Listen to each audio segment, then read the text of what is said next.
J'ai passé 12 années de ma vie en tant qu'arme, 12 ans non seulement à maudire les gens, mais à architecturer des prisons spirituelles, à tisser des tapisseries de ténèbres avec les mots comme fil.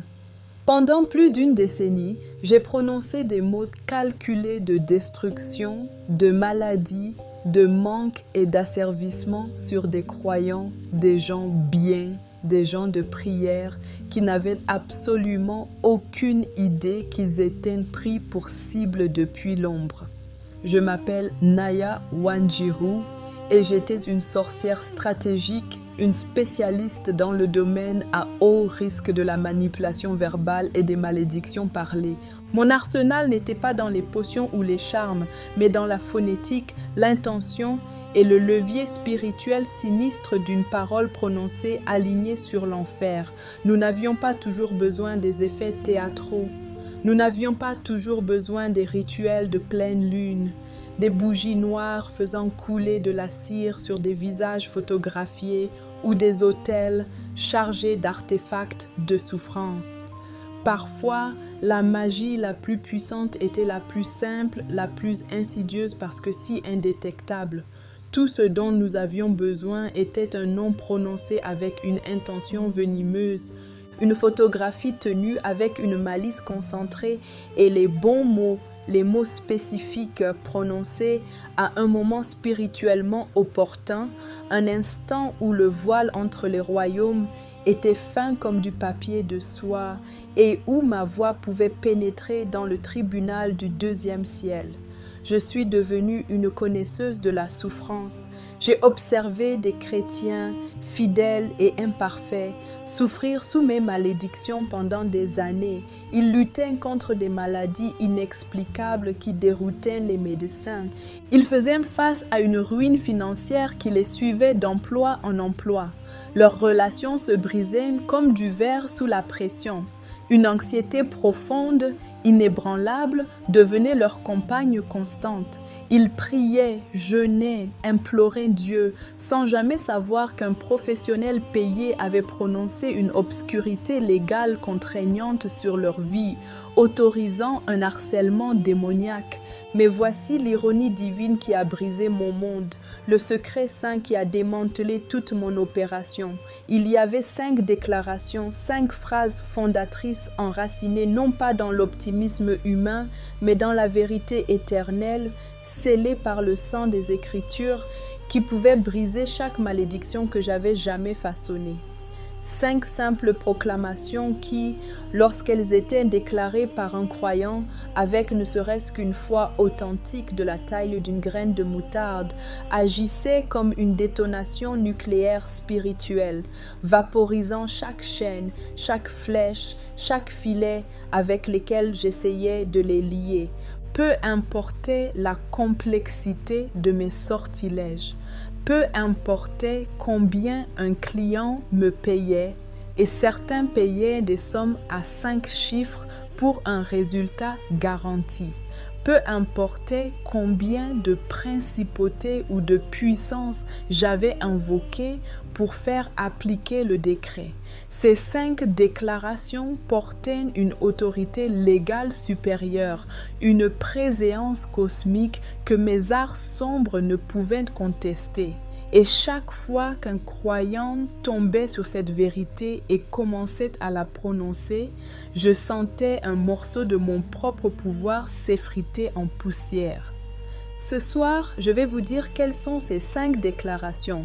Je vais vous montrer, du point de vue de celles qui les combattaient autrefois, exactement pourquoi et comment elles fonctionnent. Si vous avez été sous une étrange attaque persistante, si vous avez déjà senti une lourde oppression de malédiction, si vous avez prié et lutté et que rien ne semble se briser malgré tous vos efforts, ces 5 déclarations enracinées dans la parole de Dieu seront votre clé vers la liberté ultime. Laissez-moi vous ramener au début à comment je suis devenue ce que nous appelions une lieuse de parole. J'avais 19 ans, je vivais dans les quartiers bondés de Matar à Nairobi, en colère contre le monde et avide de pouvoir. Ma grand-mère, une femme redoutable qui commandait la peur et le respect dans certains cercles cachés, a vu cette fin en moi. Elle m'a présenté ce qu'elle appelait l'art ancien de l'autorité parlée. Elle m'a assise à sa table de cuisine, l'air épais de l'odeur de l'encens, et m'a dit « Nairou, les mots ne sont pas juste des sons, ils ne sont pas juste des lettres sur une page, ce sont des graines. Plante une graine de chêne, tu obtiens un chêne. Plante une graine de lierre poison, tu obtiens une éruption. C'est la même chose dans l'esprit. » Elle s'est rapprochée, son regard tenant le mien. Les mots sont des récipients. Ils transportent une substance spirituelle. Ils peuvent porter la vie ou ils peuvent porter la mort. Et quiconque apprend à contrôler les mots, dit-elle en claquant des doigts, contrôle le tissu même de la réalité autour de lui. Au début, j'ai pensé qu'elle parlait par métaphore et dramatique, une philosophie de vie. Mais ensuite, elle m'a emmenée à une réunion privée dans une propriété cachée à Eastlands. Cachée à l'arrière, j'ai observé une femme à qui on remettait une photographie d'un homme en costume. Elle n'a pas chanté ni crié. Elle a simplement regardé la photo et avec une précision calme et glaçante, elle a parlé. Je parle la confusion dans ton esprit. Je parle la division dans tes relations. Je parle un esprit de manque pour suivre tes pas. Tes plans s'effriteront et ton chemin sera bloqué. Elle l'a répété 3 fois. En moins de 2 semaines, ma grand-mère m'a montré un article de journal.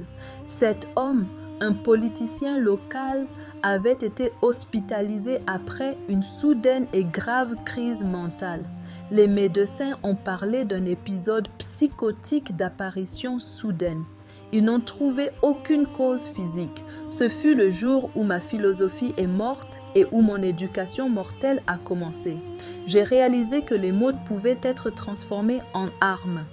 Les 12 années suivantes, je suis devenue l'apprentie de praticiens qui m'ont enseigné la physique mécanique et froide des malédictions. J'ai appris qu'une malédiction, en son cœur, est simplement un accord parlé avec une force démoniaque. C'est déposer un mémoire légal dans les royaumes spirituels. Lorsque tu prononces des mots de destruction sur le nom de quelqu'un, tu ne lui soins pas simplement du mal comme une moquerie de cours de récréation. Tu ouvres, par l'autorité accordée à l'humanité, lors de la chute et pervertie à des fins obscures, une porte légale. Éphésiens 4, 27.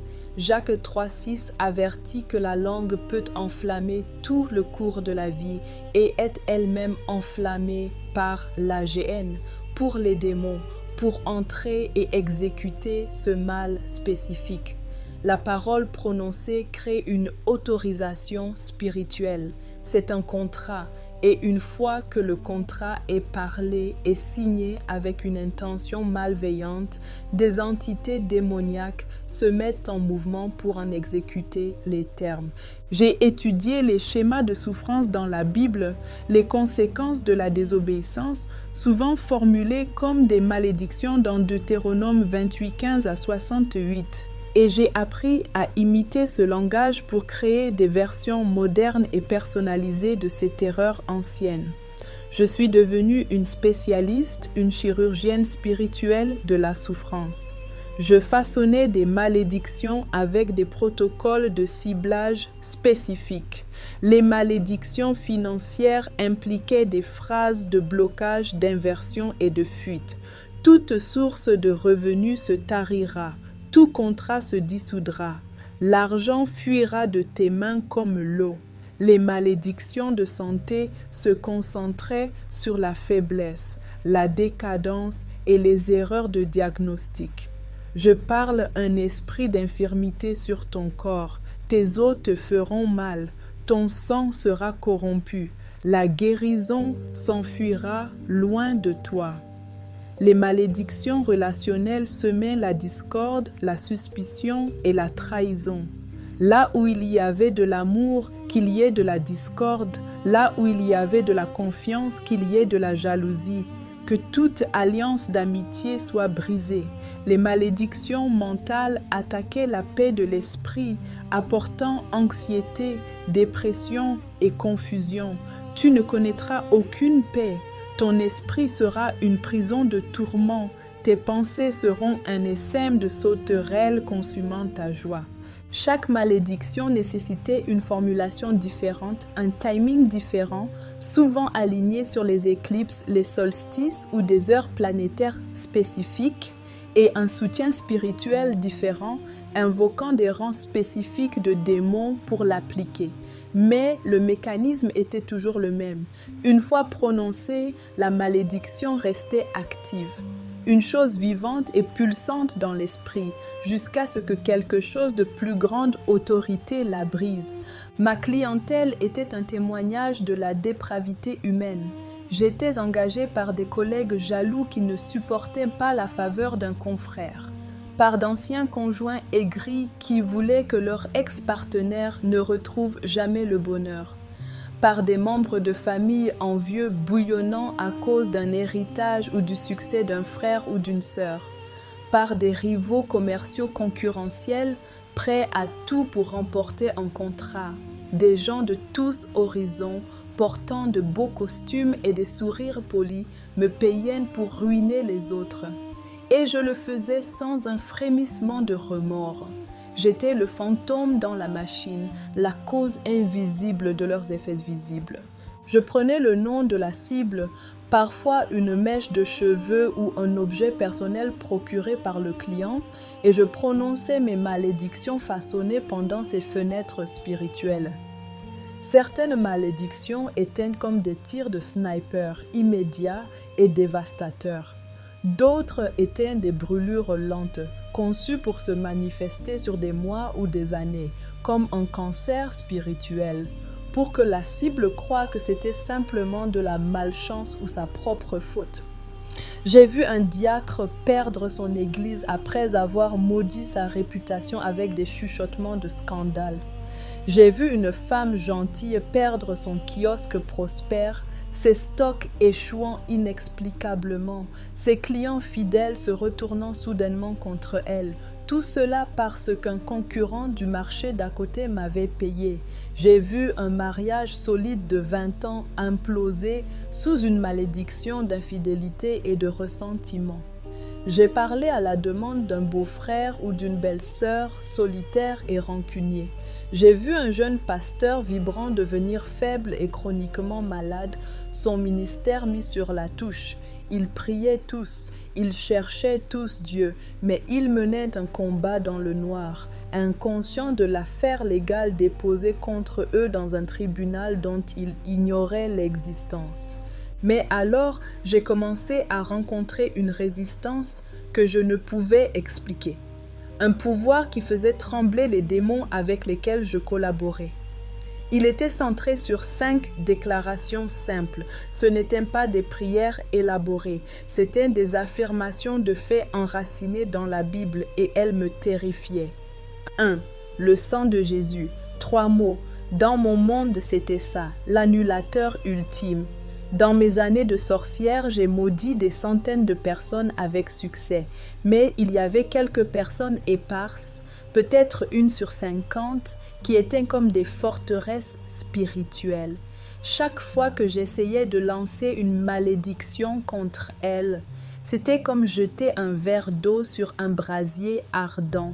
Ça s'évaporait avant même de pouvoir atterrir. Je sentais une résistance brûlante et douloureuse qui me laissait parfois des migraines pendant des jours. Intriguée, j'ai commencé à enquêter sur ces cibles immunisées. Par une reconnaissance spirituelle, utilisant des esprits familiers pour espionner, j'ai appris un dénominateur commun. Ces croyants déclaraient le sang de Jésus sur leur vie et leur famille comme une routine quotidienne, aussi non négociable que de se brosser les dents. Ils disaient des choses comme « Je plaide le sang de Jésus sur mon esprit, mon corps et mon âme. aujourd'hui, je couvre ma maison, mon véhicule et mon lieu de travail du sang de Jésus. Je déclare que le sang de Jésus brise toute chaîne et annule toute malédiction. Il comprenait quelque chose que la plupart des chrétiens ne comprennent pas.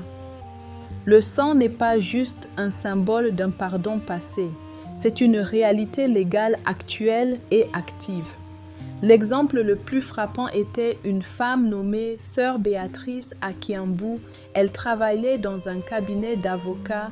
Une collègue consumée par la jalousie parce que Béatrice avait reçu une promotion prestigieuse m'a engagée.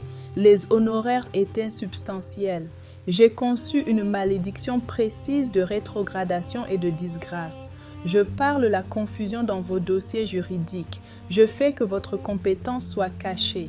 J'invoque un esprit de rejet de la part de vos supérieurs. La faveur se changera en dédain et votre position sera un siège de honte. Je l'ai prononcé pendant une nouvelle lune, un temps pour les commencements et les fins. Je m'attendais à des résultats avant le prochain cycle de paix. Rien ne s'est passé. La malédiction n'a pas simplement échoué, elle a rebondi. J'ai ressenti un recul physique. J'ai réessayé, augmentant l'intensité, invoquant des exécutants plus puissants.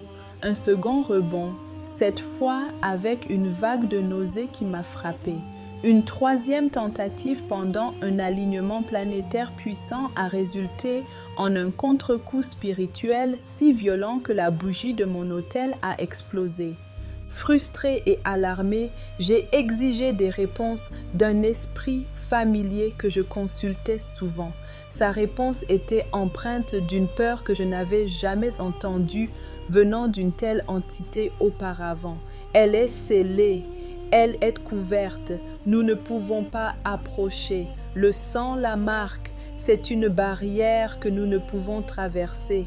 J'ai appris plus tard que Béatrice commençait chaque matin en oignant symboliquement ses montants de porte et en déclarant « Par le sang de l'agneau, je suis protégée. Aucun mal ne m'atteindra, aucune plaie n'approchera de ma demeure. » Elle mettait littéralement en acte la Pâque, Exode 12:13, dans un sens spirituel. Apocalypse 12:11 est devenu mon verset cauchemar. Ils l'ont vaincu par le sang de l'agneau et par la parole de leur témoignage. Le sang est la revendication de la victoire. C'est la marque de propriété qui dit « Cette vie est achetée et payée, reculée ». Lorsque vous déclarez le sang de Jésus, vous invoquez la transaction légale la plus élevée de l'histoire, vous présentez le reçu de votre achat. 1 Corinthiens 6:20, Acte 20:28, et aucun tribunal infernal ne peut l'annuler. 2. Aucune arme forgée contre toi ne prospérera. Cette déclaration tirée directement d'Ésaïe 54:17 était ma kryptonite quand il s'agissait de travaux de malédiction complexes et à long terme. Le verset complet dit « Aucune arme forgée contre toi ne prospérera, et toute langue qui s'élèvera contre toi en jugement, tu la condamneras. Tel est l'héritage des serviteurs de l'Éternel, et leur justice vient de moi, dit l'Éternel. » Dans ma pratique, je passais des semaines, parfois des mois, à forger des armes spirituelles. Nous les visualisions, les façonnions avec nos mots, des flèches de maladie, des filets d'empêtrement, des chaînes d'addiction, des épées de division.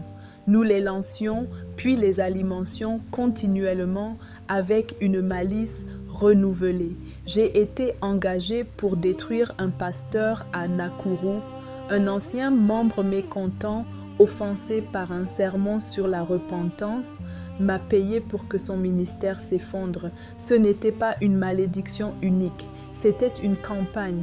J'ai construit une structure maudite complexe autour de sa vie. Une malédiction contre sa santé, une autre contre son mariage, une autre contre les finances de son église, une autre pour semer la discorde parmi son équipe de direction. J'ai été patiente, la construisant couche par couche comme une tour de siège spirituel. Puis un dimanche ordinaire, il s'est tenu dans sa chair. Il avait l'air fatigué comme s'il sentait la pression, mais alors sa voix a changé. Ce n'était pas une supplication, c'était un décret. Il a dit « L'ennemi a été actif, mais je tiens dans ma main une vérité plus haute. Ainsi parle l'Éternel mon Dieu. Aucune arme forgée contre moi ne prospérera. Que toute flèche retourne à son expéditeur. Que tout filet soit déchiré. Que toute chaîne soit brisée. Je condamne toute langue qui s'est élevée contre moi en jugement. Tel est mon héritage. Je l'applique maintenant. Au moment où les mots ne prospérera, ont quitté ses lèvres, j'étais chez moi. Mais je l'ai ressenti. C'était une sensation physique, spirituelle, d'effondrement structurel total. C'était comme si la tour de siège complexe que j'avais passé des mois à construire s'était soudainement vaporisée de haut en bas. Des mois de travail méticuleux et payés étaient annulés en moins de 30 secondes. La puissance de cette phrase est son caractère exhaustif. Elle ne dit pas certaines armes ou les armes évidentes. Elle dit aucune arme. C'est une frappe préemptive globale contre tous les stratagèmes de l'enfer. Quand vous la déclarez, vous ne suppliez pas Dieu de faire quelque chose. Vous appliquez ce qu'il a déjà déclaré comme étant l'héritage de son serviteur. Vous servez un avis légal à tout l'arsenal de l'ennemi.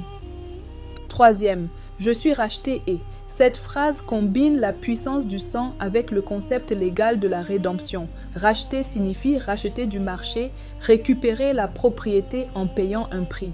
Galates 3,13 déclare « Christ nous a rachetés de la malédiction de la loi, étant devenu malédiction pour nous. » Apocalypse 5,9 chante le cantique des rachetés. « Car tu as été immolé, et tu as racheté pour Dieu par ton sang des hommes, de toute tribu, de toute langue, de tout peuple et de toute nation. » C'était une fermeture de faille légale que je détestais. Dans mon monde, les démons sont des légalistes. Ils opèrent sur des droits, des permissions et des juridictions. Une malédiction leur donnait un droit de harcèlement, mais la rédemption changeait la juridiction du croyant. J'ai appris cela par un jeune homme Attica nommé Daniel. Son ex-petite amie, furieuse qu'il ait tourné la page et soit maintenant dans une relation saine centrée sur Dieu, m'a engagé pour la détruire. Elle le voulait de retour ou ruiner. J'ai prononcé une malédiction de sabotage relationnel, que l'incompréhension soit leur langage, que l'attraction devienne froide, que des influences extérieures sèment la suspicion. Que cet amour nouveau se change en cendres. Daniel, cependant, était un étudiant de la parole. À mon insu, il avait une note sur son miroir qui disait « Je suis racheté ».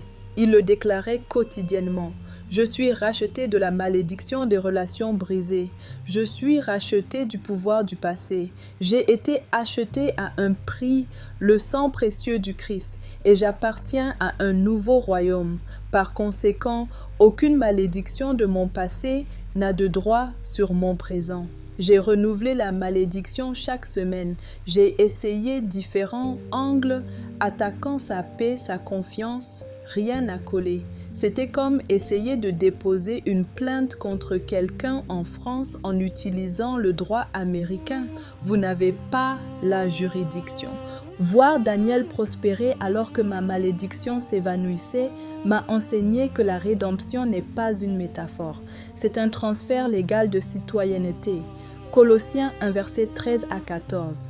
Lorsque vous déclarez « Je suis racheté », vous annoncez à toute entité spirituelle que vous n'êtes plus un citoyen du royaume des ténèbres, soumise à ses lois et malédictions. Vous avez été extrait et transplanté dans le royaume de la lumière.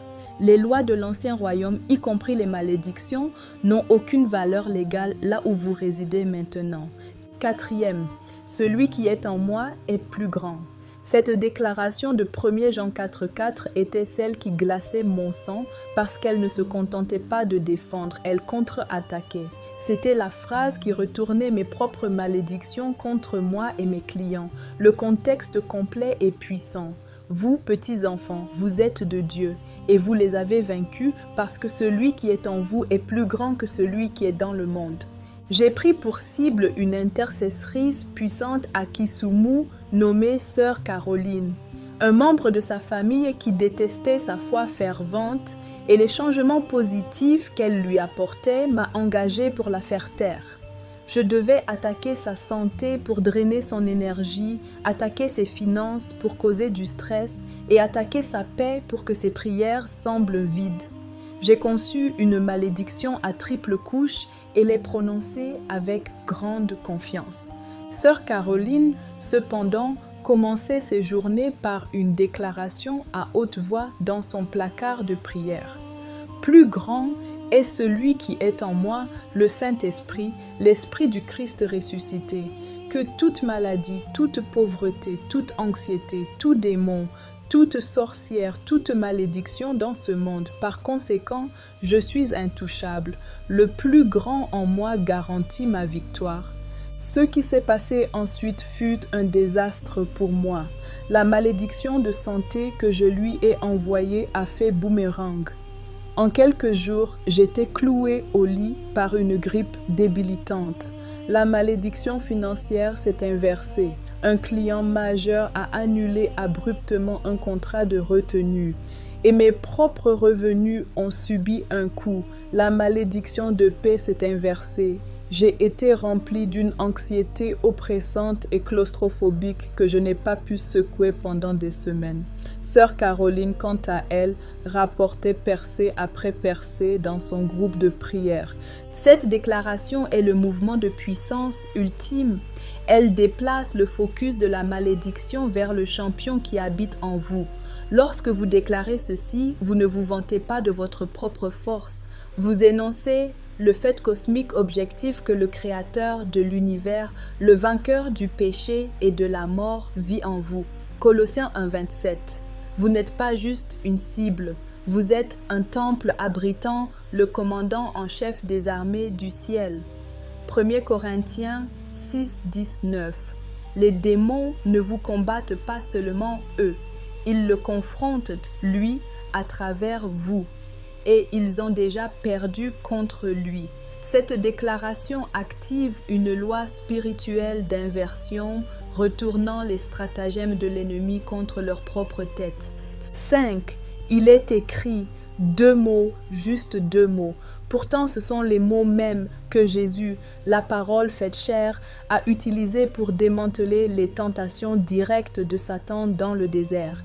Matthieu 4, 1 à 11. À chaque offre alléchante, changez les pierres en pain, gagnez les royaumes du monde, testez la protection de Dieu. Jésus n'a pas argumenté la philosophie, il n'a pas débattu, il a simplement manié l'épée de l'esprit.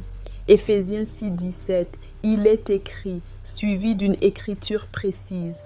J'ai appris la puissance de cela d'un homme d'affaires à Eldoret nommé Frère Samson. Son concurrent, désespéré de remporter un contrat majeur, m'a engagé pour maudire l'entreprise de Samson avec l'échec, des produits défectueux et la perte de clients. J'ai prononcé des malédictions de chaos et de manque sur son entrepôt, ses registres, sa réputation. Mais Samson était un homme du livre. Il ne le lisait pas seulement, il le parlait.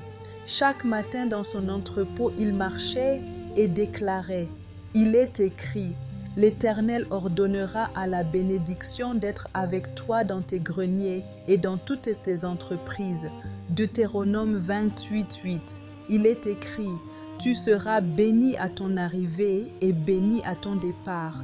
Deutéronome 28, 6. Il est écrit, l'Éternel Dieu est un soleil et un bouclier. Il ne refuse aucun bien à ceux qui marchent dans l'intégrité. Psaume 84, 11. Il est écrit, la fortune du pécheur est réservée pour le juste. Proverbe 13, 22. Mes malédictions ont heurté un mur fait de saintes écritures vivantes et parlées. La parole écrite déclarée à haute voix devenait un champ de force intelligent et actif autour de son entreprise. Mes esprits familiers ont rapporté qu'ils ne pouvaient pénétrer le mur de feu créé par ces mots. Zacharie 2,5. Lorsque vous déclarez « il est écrit », vous faites plusieurs choses puissantes. Vous passez de votre propre autorité à l'autorité révélée de Dieu. Vous réduisez au silence l'opinion humaine et les mensonges démoniaques avec la vérité éternelle. Et vous activez le pouvoir inhérent à la parole de Dieu pour accomplir ce qu'elle déclare. Ésaïe 55, verset 11. Vous ne combattez pas avec vos poings, vous combattez avec la garantie du fabricant et le manuel d'instruction. Le point de rupture, l'histoire de Myriam. Toute cette théorie théologique et de guerre spirituelle a culminé dans un seul cas qui m'a brisé. Pas seulement mon activité, mais mon âme. J'ai été engagée pour maudire une mère célibataire à Kawangware nommée Myriam. C'était une croyante fidèle, mais la vie était dure. Elle travaillait 2 emplois, aimait férocement ses enfants et s'accrochait à sa foi même quand son matatu tombait en panne ou que les factures s'empilaient. Sa propre sœur, empoisonnée par la jalousie et le ressentiment envers la confiance inébranlable de Myriam en Dieu, m'a engagée. Son but était cruel et spécifique, maudire Myriam si profondément dans la pauvreté et le désespoir qu'elle finirait par renier sa foi. La sœur a fourni des photos, le nom complet de Myriam et même les noms de ses enfants. J'ai conçu ma malédiction financière et de désespoir la plus puissante. Je l'ai prononcée avec une précision froide.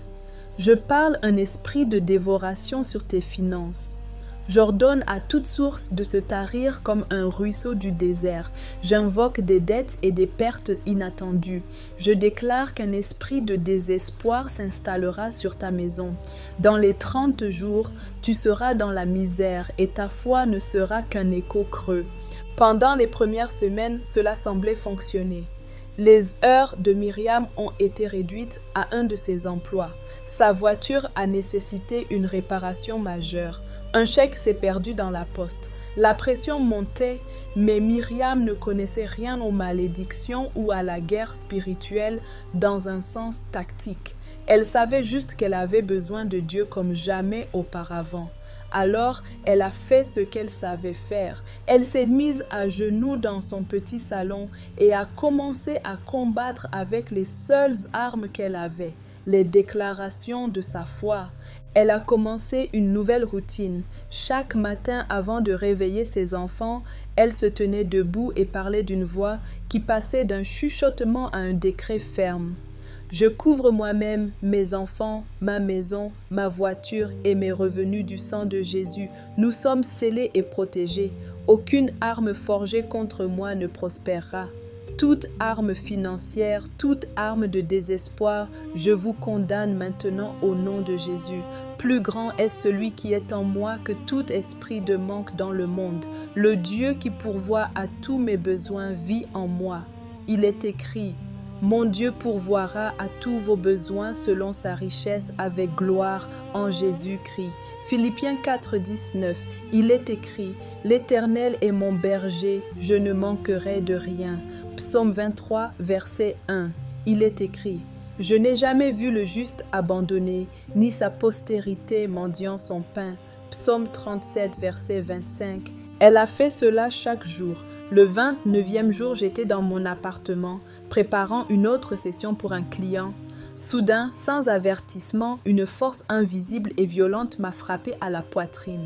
J'ai été projetée en arrière sur le sol. L'air a été aspiré de mes poumons.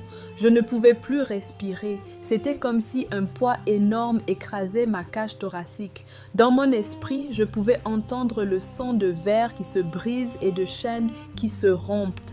Les malédictions que j'avais prononcées sur Myriam se désintégraient. Puis est venue la vague de contre-coups. Un flot du désespoir, du manque et de la pression étouffante même que je lui avais envoyée est revenu en rugissant dans ma propre vie, dans mon propre corps, étouffant sur le sol dans cet état d'agonie spirituelle et physique. J'ai entendu une voix. Elle n'était pas audible, mais elle était plus claire que tout son que j'avais jamais entendu. C'était une voix d'une autorité absolue et inattaquable, et elle a prononcé 7 mots qui ont brisé les fondations restantes de ma vie. Tu ne peux maudire celui que j'ai béni. C'était une référence directe à l'histoire ancienne de Balaam, Nombres 22 à 24, où le prophète païen engagé pour maudire Israël ne pouvait que le bénir parce que Dieu l'avait béni. À ce moment, la connaissance intellectuelle que j'avais de l'autorité spirituelle est devenue une réalité personnelle dévastatrice. J'ai réalisé avec une clarté horrifiée que pendant 12 ans, je n'avais pas seulement combattu des gens, j'avais combattu Dieu lui-même. J'avais essayé de maudire ceux qui portaient son image, qui étaient scellés de son esprit, qui étaient la prunelle de ses yeux. Zacharie 2, verset 8. Et personne, aucun pouvoir, aucune sorcellerie ne gagne ce combat. Les conséquences ont été rapides. 2 jours plus tard, le 30 jour, le point culminant prévu des malédictions, Myriam a reçu un coup de téléphone. Un ancien employeur, quelqu'un à qui elle n'avait pas parlé depuis des années, l'a appelée à l'improviste. Un poste bien payé et flexible venait de s'ouvrir, parfait pour ses compétences. Le salaire était le double de ce qu'elle gagnait avec ses 2 emplois combinés. Une semaine après, une enveloppe anonyme a été glissée sous sa porte. À l'intérieur se trouvait un chèque certifié d'un montant suffisant pour payer 6 mois de loyer d'avance, avec une note disant simplement « Dieu te voit, sois en paix ». Pour moi, ce fut le début de la fin. Mon pouvoir était brisé. Les malédictions de mes clients ont commencé à échouer spectaculairement, souvent avec des contre-coups. En moins d'1 an, ma réputation dans les cercles obscurs était ruinée. Mais cette ruine fut mon salut. Cela m'a conduite à genoux, non pas vers un autel rituel, mais au pied de la croix de Jésus-Christ. J'ai confessé, je me suis repenti, et j'ai placé ma foi dans le sang même que j'avais autrefois craint. Celui qui est devenu malédiction pour moi, Galates 3,13, m'a racheté. Les armes que j'avais forgées contre d'autres ont été désarmées par son amour. Le plus grand vit maintenant en moi. Et il est écrit, si quelqu'un est en Christ, il est une nouvelle création. Les choses anciennes sont passées. Voici, toutes choses sont devenues nouvelles. 2 Corinthiens 5, 17. Je ne suis plus Naya, la lieuse de parole. Je suis Naya Wanjiru, rachetée par le sang, vous disant que peu importe ce qui a été prononcé sur vous, peu importe les ténèbres qui ont été autorisées contre vous, vous avez l'autorité spirituelle légale en Jésus-Christ pour les briser. Commencez à parler, commencez à déclarer, maniez l'épée de l'esprit. Vos mots, lorsqu'ils sont alignés sur sa parole, portent le pouvoir de la vie et ils peuvent démanteler même les malédictions les plus profondes et les plus sombres, façonnées dans les endroits les plus profonds et les plus sombres.